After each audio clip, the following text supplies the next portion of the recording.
Thank you. Please, sit down, sit down. No. How great it is to be here. I was trying to remember, this may be my 6th or 7th year that Blake Wilson's introduced me at Hobnob.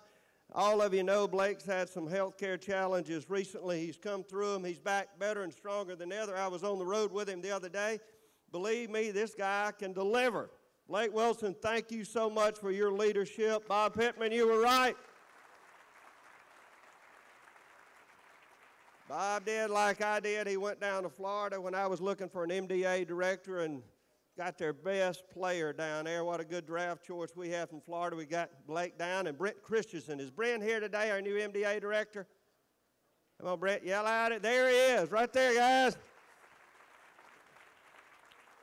All of you looking for jobs, economic development support, and help, creation of that new economy that Blueprint talks about. Brent's the guy that's going to make that happen single-handedly. Brent, thank you.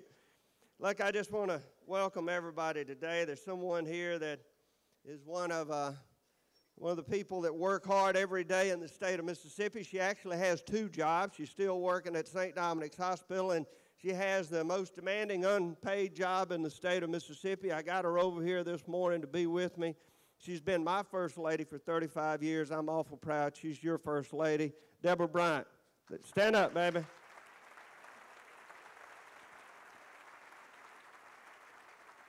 I can tell you, Deborah has had more requests to come and speak and cut ribbons and do things than I have. She is, the other day we were talking, and I was trying to hurry her out because we had another event to go to, and I said, baby, you've got to leave, and you know she likes to hug everybody and shake hands. It's going to take us a long time to get out of here today. So she was doing her farewell tour, as I call it. She was hugging everybody and shaking every hand, and I finally got in the car and just huffed and puffed and said, you've got to come on, we got to leave, and she got in the car and she said, people like me more than they do you. That's why I hug and shake their hands. So she's absolutely right, people do. And we're so proud today. Now, I know our ambassador, Gary Dorr from Canada. Gary and I met not long ago in Myrtle Beach, North Carolina. It seems like I've been to North Carolina a lot lately, but it's working out for me. Just trust me, I won't go there, but North Carolina has become a great place for me to go and visit. And I was in Myrtle Beach, and we were having the Southeastern United States and Canadian Business Partner Alliance together. And as I met the Canadian ambassador there, I said, Gary, we sat down and spent some time together at his invitation talking about the great opportunities between Mississippi and Canada. And I said, you know, I'd love for you to come to Mississippi and meet our folks and talk to us. He said, I'm there. I'll be glad to do it. And we all know what's going on in the Northeast and the fact that most of the airports there are closed down and the ambassador could not get through. He's been in contact with us and told us how sorry he is, and we understand that. And, of course, we all want to think about and have in our hearts and in our prayers all those that are affected by this terrible storm in the Northeast. I was texting Chris Christie just as we were driving in. We're trying to make sure that we move forward personnel, supplies, expertise, the manpower they may need to help in the Northeast. I understand where Chris is at. I've seen our great Governor Haley Barbour and others as we struggle through Katrina. And now if we will just remember that those that supported this state, many of them from that area of the country, if we will now support them. So any opportunity you have to support the Salvation Army or the Red Cross or others, please do so. We are going to do all that we can to help them. And that's why the ambassador could not be here today. But another man is here, Consulate General Stephen Bryant. I'm going to introduce Stephen a little later on, but when I was elected governor and even as I was lieutenant governor, he was one of the first that arrived here, and he is a great representative for Canada. Now, I know we often understand that I think the national song is "Oh Canada," and I've had some people say, why Canada? Let me tell you why Canada. They are our state's top exporting partner. Mississippi exports more to Canada than any other nation in the world. Mississippi exports $1.8 billion to Canada. And so we're just beginning that great relationship. 64,100 Mississippi jobs, 64,000 jobs depend on our relationship with Canada. Now, if you think about Toyota providing 200 jobs there, that great 2,000 jobs, 2,000 jobs, that great plant in Blue Springs. And our relationship with Canada provides 64,000. So that's about 32 Toyota plants that we have because of our friends to the north. Mississippi exports, as I said, $1.8 billion, and we import about $815 million worth of products from Canada to the United States. So the relationship goes on. Now, how exciting it has been to be governor these last 10, almost 11 months now. As we started out in our State of the State address, we laid out 31 different initiatives, but one of the most important that we talked about was education. And you've heard the Lieutenant Governor talk about the initiatives that we're going to move forward with, and I believe next year is going to be the best and brightest year for education since generations. Now, yes, we're going to do all we can to try to fund it, but the ideas that we talked about last year, I reported to many Mississippians that in my childhood and my State of the State, I struggled with dyslexia. And many children across the state are doing the same thing. I've had so many mothers that have written and called me and said, thank you so much because my child is dyslexic and he understands or she understands. Now if the governor can get through this, so can we. So we have great new dyslexic programs that will allow those teachers and trainers to go into those districts, and if there's not one there for you, then you're allowed to move your child across those lines. We've broken down those barriers to have these children that have dyslexia given another opportunity to learn where the help and support is at. The Lieutenant Governor talked about another one, and I won't repeat much of what he had to say, but it's all so good.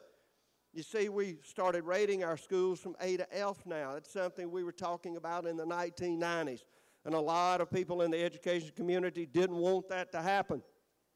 I'm not sure why, but we said it should be easy for everyone to understand if you've got a good school or a failing school. Next year, we're going to talk about things like that third gate, where we don't let these children be promoted to the fourth grade unless they can read. You see, the number one reason kids drop out of school is dyslexia, and so much of that, they're battling a reading issue. They simply, as I was when I was in school, could not see those words as many kids see on that page, and so they get behind and they repeat the third grade, and then maybe they fail the sixth grade, and before you know it, they're dropping out in the ninth grade. So we're going to get some innovative reading techniques into those schools to help those teachers. We can't just say, hold back everybody that can't read in the third grade without having an innovative program to help the teachers teach, to make sure that we understand how, in best practices, we help move that child forward. That means we need to start an assessment very early in school.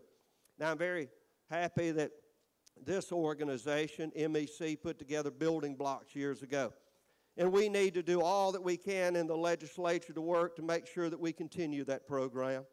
I know there can be arguments about how effective early learning might be, and different opinions exist on that, but I cannot believe that it is not a good thing to try to teach a child to learn as early as possible.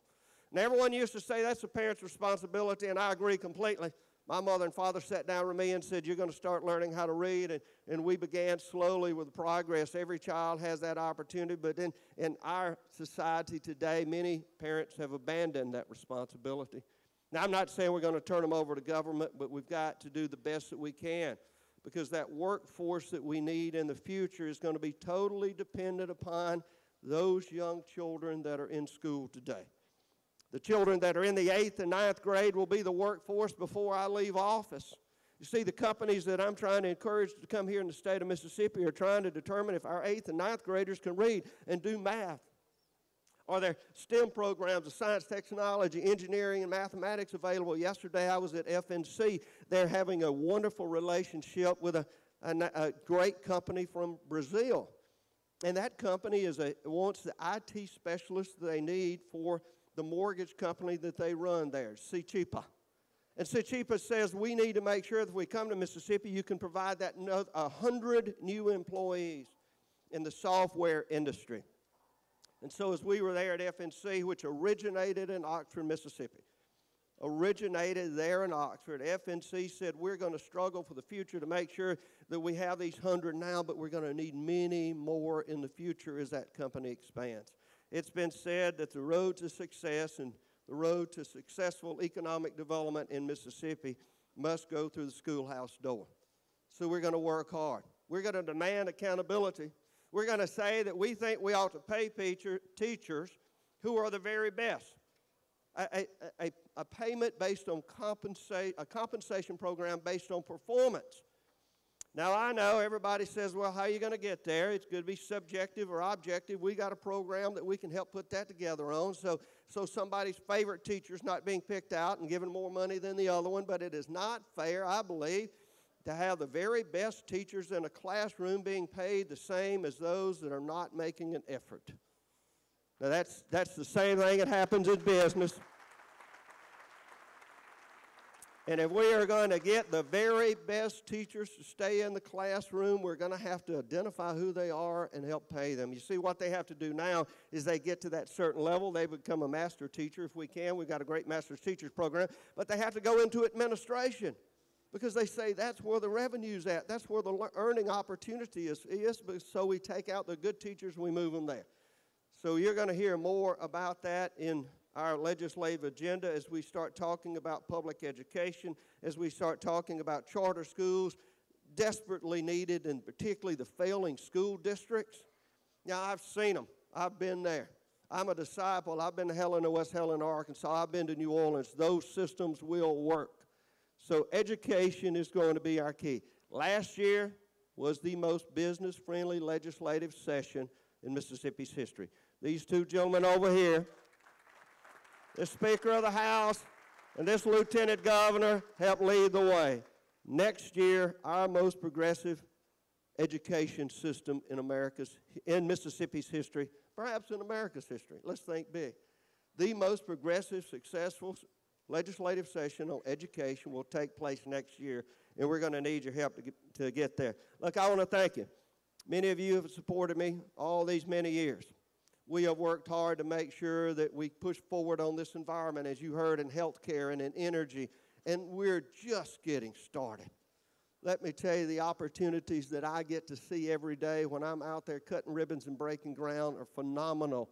As I travel from one school to the other talking about children and their future, I see that hope and spark and desire for success in their eyes. They don't want to leave Mississippi. They want to be here with us. Now, we've got to create that environment where they can succeed. And their children's children believe in Mississippi and believe that Mississippi works. MEC, thank you so much. Thank you all for being here today, and God bless you.